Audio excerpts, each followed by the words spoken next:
Excuse me, anong feeling ng isang athlete? Actually, mahirap eh. Actually, kailangan kong consider kung din ng panahon. Tapos sira ko. Sapatos ang sira. Ayan ka rin ha? Ayan no, sira yan.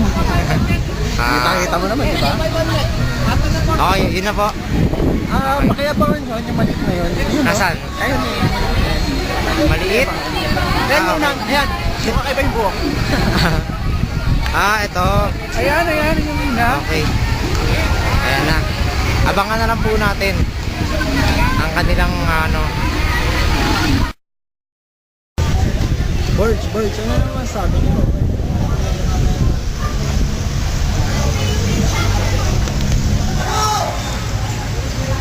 Di ba gaya Christian tumakbo?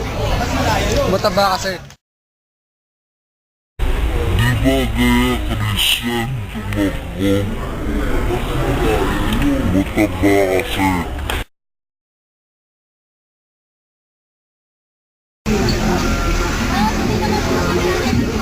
Eto na po sila. Nagpupulong na po. Ano naman kaya ang masasabi ni Roque? Tingnan natin kung paano tumakbo si Christian. Mabilis nga ba? Abangan natin yan. Eto na si Christian, oh. Pupunta na sa pwesto niya.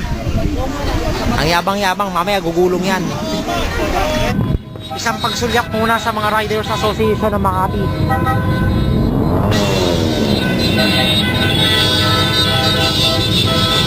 Hop!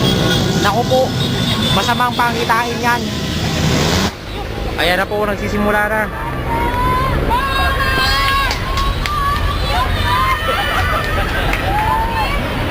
Hindi nakita.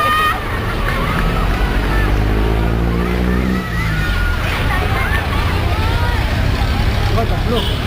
Takas. Doon mabilis. Ayan, takbong magnanakaw ang pinapakita ni Christian. Isang takbong magnanakaw. Takbong snatcher. Gray rin na naman. Takbong snatcher ang nananaig.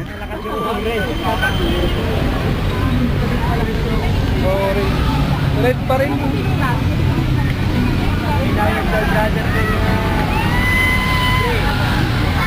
Nako, ayan na si Mark Hagisan na parang bola.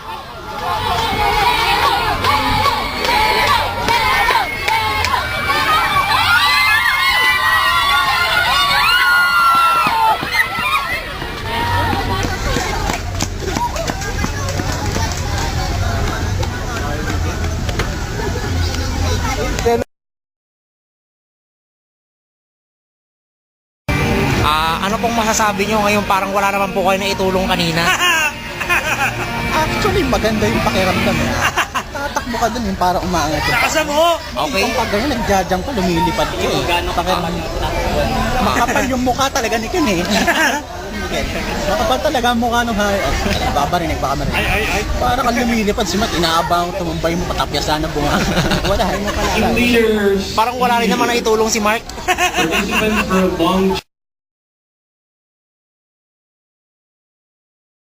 Mark, sabi nga ni Chris na tila wala ka rin na itulong sa grupo. Ano masasabi mo? We have decided to cancel Southern War and Group Relay. We will only have two competitions this afternoon that will be over and under.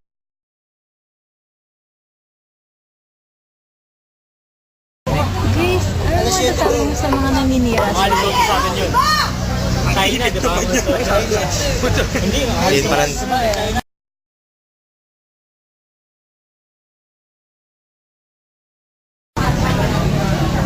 Ayaw ko sa lahat na tinititigan ako. Baka may love siya sa akin.